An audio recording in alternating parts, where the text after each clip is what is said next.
Hello. Good afternoon sir. Good afternoon sir, UP BEd answer key से related जानकारी चाहिए थी, मतलब कब तक आप आएगा। स्वागत है आपके अपने यूट्यूब चैनल न्यूराज फिक्स पर। दोस्तों, इस वीडियो में हम आपको बताएंगे Uttar Pradesh BEd joint entrance examination 2022 का आंसर की कब आएगा और इसका रिजल्ट्स के बारे में, और काउंसलिंग फ़ीस क्या है और आपके पास डॉक्यूमेंट्स क्या होना चाहिए इसके काउंसलिंग प्रोसेस के लिए। तो पूरा हम आपको डिटेल में पूरा सब कुछ बताएंगे। और आंसर की कब तक आएगा तो हम यूनिवर्सिटी में कॉल करके आपको पूरा बताएंगे कि आपका आंसर की कब तक आ जाएगा, एकदम फिक्स आंसर की। आप लोग काफ़ी दिनों से परेशान थे आंसर की को लेकर। जब से एग्ज़ाम हुआ है आपका 6 जुलाई 2022 को आपका एग्ज़ाम हुआ है, तो आप 6 जुलाई से परेशान थे कि आपका आंसर की कब तक आएगा। और धीरे धीरे करते करते आज 2 अगस्त आ गया है। 2 अगस्त 2022 आज की डेट है, और जो आपका रिजल्ट आएगा वो 5 अगस्त 2022 को आपका रिजल्ट आ जाएगा। यानी रिजल्ट आने में सिर्फ 3 दिन बाकी हैं। तो आपको ये कन्फ्यूजन में आप होंगे कि आपका रिजल्ट 5 अगस्त को आएगा या फिर इसके आगे डेट भी बढ़ाई जाएगी। तो आप यहाँ देख सकते हैं, जैसे कि यहाँ पर आपको देख सकते हैं, यहाँ पर बीएड द्विवर्षीय पाठ्यक्रम प्रवेश परीक्षा 2022 से संबंधित महत्वपूर्ण तिथियाँ, जो कि विज्ञापन तिथि आपको 15 अप्रैल 2022 को शुक्रवार के दिन आपको विज्ञापन दिखा था इसके एप्लीकेशन फॉर्म फिलअप करने के लिए। और आप ऑनलाइन आवेदन पत्र की जो प्रारंभ तिथि स्टार्ट हो गई थी वो 18 अप्रैल 2022 से स्टार्ट हो गई थी, जो भी जहाँ पर यूनिवर्सिटी की तरफ से ये डेट है, तो उसी डेट को सारा कुछ हुआ है। जैसे आप यहाँ देख सकते हैं, शुल्क के ऑनलाइन आवेदन पत्र की अंतिम तिथि विलम्ब शुल्क के साथ अब 15 मई तक थी, 15 मई 2022। और इसके बाद देख सकते हैं विलम्ब शुल्क सहित आवेदन पत्र की प्रारंभिक व अंतिम तिथि 16 अप्रैल 2022 से लेकर 20 मई 2022 तक। तो जो भी डेट्स थी उसी डेट्स को सब कुछ हुआ है। तो आपका रिजल्ट भी उसी डेट को आएगा। जैसे कि आपकी जो प्रवेश परीक्षा तिथि काफ़ी दिनों से आपके जब एप्लीकेशन फॉर्म फिलअप कर रहे थे तभी से ये डेट फिक्स थी कि 6 जुलाई 2022 को आपका इंट्रेंस एग्ज़ाम हुआ, जो कि 6 जुलाई 2022 को ही आपका इंट्रेंस एग्ज़ाम हुआ था। तो जो भी आप यहाँ डेट्स देखे थे अपने एप्लीकेशन फॉर्म फिलअप करते समय, तो उसी डेट्स को सब कुछ हुआ है, चाहे वो आपका एडमिट कार्ड हो या फिर आपकी प्रवेश परीक्षा हो। तो इस बार जो आपका रिजल्ट है वो भी आपको 5 अगस्त 2022 को ही आपको रिजल्ट आपको शो करेगा इसी वेबसाइट्स पर। तो यूपी देख सकते हैं, यहाँ पर वेबसाइट है upbed2022.in। तो आप इस वेबसाइट पर भी चेकआउट कर सकते हैं, या फिर आप यूनिवर्सिटी की वेबसाइट mjpru.ac.in पर भी आप वहाँ से भी अपना रिजल्ट डाउनलोड कर पाएंगे 5 अगस्त 2022 को। तो जो कि डेट्स है ये आप जब एप्लीकेशन फॉर्म फिलअप कर रहे हैं तब भी आपको ये डेट्स शो कर रही थी। तो उसी डेट्स को आपका रिजल्ट आ जाएगा। और आप बात करते हैं आंसर की कब आएगा, तो अभी हमने कॉल किया था बरेली यूनिवर्सिटी को, तो आप उस कॉल भी सुन सकते हैं। तो आप यहाँ स्क्रीन पर आप कॉल सुन लीजिएगा कि आंसर की कब तक आ जाएगा। Hello. Good afternoon sir. Good afternoon sir, UP BEd answer key से रिलेटेड जानकारी चाहिए थी, मतलब कब तक आप आएगा आंसर की। सर, रिजल्ट के साथ ही आएगा। ओके सर, मतलब ये जानकारी चाहिए थी। Thank you sir. ठीक, ओके। तो आप कॉल सुने होंगे और आपको कॉल से ये कंफर्म हुआ होगा कि आपका जो आंसर की है वो रिजल्ट्स के साथ ही आपका आंसर की आएगा। यानी जब आपका रिजल्ट आ जाएगा 5 अगस्त 2022 को, यानी 3 दिन बाद, तो आपका आंसर की भी 3 दिन बाद आपको वेबसाइट पर अपलोड मिल जाएगा। अब बात करते हैं डॉक्यूमेंट्स की, यानी आपके पास क्या क्या डॉक्यूमेंट्स होना चाहिए। तो आप यहाँ देख सकते हैं, अभ्यर्थियों को अपना निम्नांकित विवरण देना है। तो क्या क्या आपके पास होना चाहिए, आपके पास खाता नंबर होना चाहिए, यानी खाता संख्या, अकाउंट नंबर, चाहे आपका हो या फिर आपके पिता का या फिर माता का, आप लगा सकते हैं। आईएफएससी कोड, बैंक नेम, यहाँ पर देख सकते हैं ब्रांच। तो ये आपके पास डॉक्यूमेंट्स होना चाहिए। काउंसलिंग के लिए आपको इसको अपलोड करना होगा।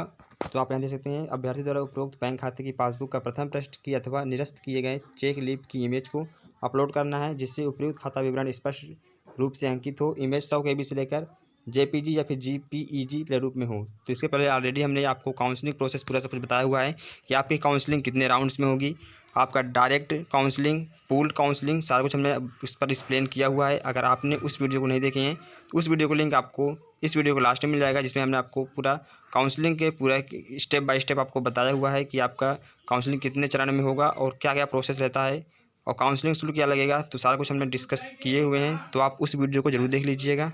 तो आप यहाँ देख सकते हैं स्क्रीन पर, फर्स्ट काउंसलिंग राउंड फर्स्ट में पहले आपका रजिस्ट्रेशन होगा। रजिस्ट्रेशन के बाद देख सकते हैं यहाँ पर आप इससे सारा कुछ पढ़ भी सकते हैं। रजिस्ट्रेशन में आपकी फ़ीस लगेगी, तो आपको रजिस्ट्रेशन फ़ीस 500 रुपये आपको पेमेंट करना होता है, 750 रुपये फ़ीस।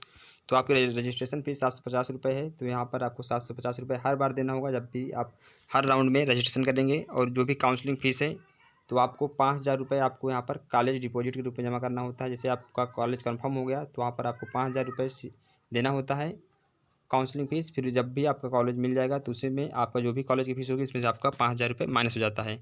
तो ये काउंसलिंग ऐसी होगी आपकी। और जो काउंसलिंग फ़ीस 750 रुपये है, ये नॉट रिफंडेबल है, यानी जितने भी आप राउंड में आप काउंसलिंग फ़ीस पेमेंट करते हैं 750 रुपये, वो आपको रिफंड नहीं मिलेगा, वो आपको वापस नहीं मिलेगा। ये नॉन रिफंडेबल फ़ीस है। तो आप यहाँ दे सकते हैं, यदि अभ्यर्थी को सीट आवंटित नहीं होती है, यानी उसको कॉलेज नहीं मिलता है, तो कॉलेज की अग्रिम फ़ीस यानी कि 5000 रुपये उनके द्वारा विवरण में दिए गए खाते में वापस कर दी जाएगी। जो भी आप रजिस्ट्रेशन टाइम पर आप खाता संख्या या पासबुक की आप अपलोड करेंगे, तो वहाँ पर जो भी अकाउंट नंबर आएगा उसी में आपका 5000 रुपये वापस आ जाएगा। तो जो कि सीट अलॉटमेंट फ़ीस है, अगर आपको कॉलेज मिल जाता है तो जो भी कॉलेज की फ़ीस होगी उसमें से आपको 5000 रुपये माइनस करके पेमेंट करना होता है। और आप यहाँ से देख सकते हैं, यदि अभ्यर्थी को एक सीट आवंटित होती है, यानी आपको जो भी कॉलेज आप चूज किए थे उसमें से आपको एक कॉलेज मिल जाता है, तो आप उसकी पुष्टि नहीं करते हैं या फिर उस कॉलेज में प्रवेश नहीं लेते हैं, तो आपकी जो कॉलेज की अग्रिम फ़ीस है, यानी जो 5000 रुपये आपका अलॉटमेंट फ़ीस है, वो आपको वापस नहीं की जाएगी। अगर आपको कॉलेज नहीं मिलता है तो आपको 5000 रुपये फ़ीस आपके अकाउंट में वापस आ जाएगी। तो ये रजिस्ट्रेशन में फ़ीस है। और यहाँ पर देख सकते हैं काउंसलिंग शुल्क 750 रुपये नॉन रिफंडेबल है। तो फर्स्ट स्टेप पे था रजिस्ट्रेशन। सेकंड स्टेप में आपका चॉइस फिलिंग होगा, जिसमें आप कॉलेज चूज करेंगे।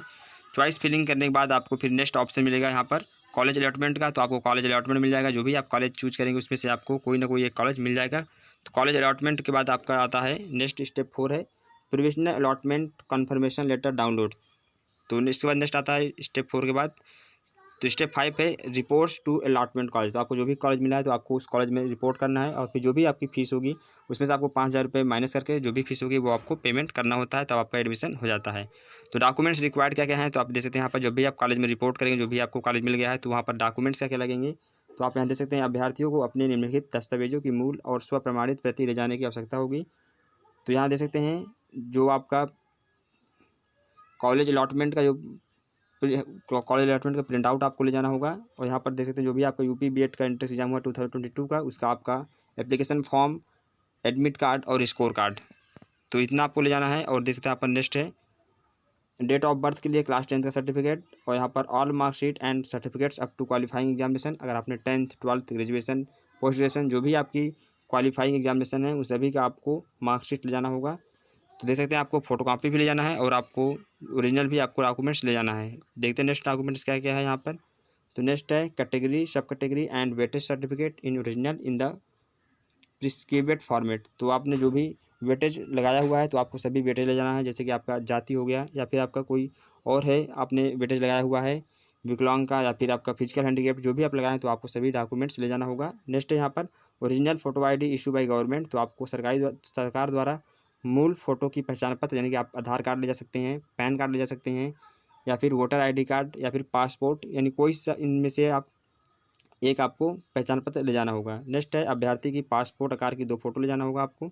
नेक्स्ट है सभी शुल्क प्राप्तियों की प्रतियाँ, जो भी आपने काउंसलिंग में फ़ीस पेमेंट किया तो सभी को आपको फोटोकॉपी यानी कि रिसिप्ट्स आपको ले जाना है जब भी आप कॉलेज में जाएंगे या फिर कॉलेज में रिपोर्ट करेंगे। तो आपको ये सारे डॉक्यूमेंट्स याद रखना है। नेक्स्ट आता है नेक्स्ट आपका है सेकेंड राउंड है पूल काउंसलिंग, जो कि राउंड 2 है पूल काउंसलिंग। तो पूल काउंसलिंग में भी आपको उसी तरह होगा, रजिस्ट्रेशन हो जाएगा। फिर इसके बाद counselling fees and full college fees payment, जो कि आपका देख सकते हैं यहाँ पर अभ्यर्थी को काउंसलिंग शुल्क 750 रुपये, और यहाँ पे जो कॉलेज की फ़ीस है वो आपको पूर्ण कॉलेज को देना होता है। तो नेक्स्ट यहाँ पर आता है पूल स्टेप 3 में चॉइस फिलिंग का कॉलेज आप चूज़ करेंगे। इसी तरह ये भी हो जाएगा सेकेंड राउंड। फिर नेक्स्ट राउंड आता है थर्ड राउंड। तो आप थर्ड राउंड देख सकते हैं, यहाँ पर डॉक्यूमेंट्स वही है जो कि फर्स्ट राउंड में आपको डॉक्यूमेंट्स रिक्वायर्ड हैं। फिर नेक्स्ट राउंड आता है राउंड 3। तो राउंड 3 में आपका होता है डायरेक्ट एडमिशन। तो फर्स्ट राउंड सेकंड राउंड में आपका हो गया पूल एडमिशन, थर्ड राउंड में हो जाएगा डायरेक्ट एडमिशन। तो डायरेक्ट एडमिशन भी आप यहाँ से देख सकते हैं, यहाँ पे आप इसका स्क्रीनशॉट भी ले सकते हैं। तो डॉक्यूमेंट्स भी वही सेम लगेंगे जो कि आपका राउंड फर्स्ट में था। और राउंड 4 देख सकते हैं यहाँ पर है direct admission on minority seats round 4। तो इसको भी आप सारा कुछ पढ़ सकते हैं यहाँ से। आई होप आपके सारे डाउट्स क्लियर हो चुके होंगे, आपके सभी क्वेश्चन के आपको आंसर मिल चुके होंगे। अगर आपके मन में और कोई क्वेश्चन है या फिर आपको आपके क्वेश्चन का आंसर नहीं मिला है तो आप कमेंट बॉक्स में अपना क्वेश्चन जरूर बताइएगा। तो उसका हम नेक्स्ट वीडियो में हम आपको उसका सोल्यूशन बता देंगे, जो भी आपका डाउट्स होगा उसको हम क्लियर कर देंगे। तो दोस्तों इस वीडियो में इतना ही, मिलेंगे आपसे बहुत जल्द नेक्स्ट वीडियो में। और आपको जो भी प्लेलिस्ट दिख रहा होगा तो आप ये प्लेलिस्ट जरूर चेक कर लीजिएगा, जिसमें यूपी बीएड काउंसलिंग 2022 से रिलेटेड आपको बहुत सारी चीज़ें बताई गई हैं।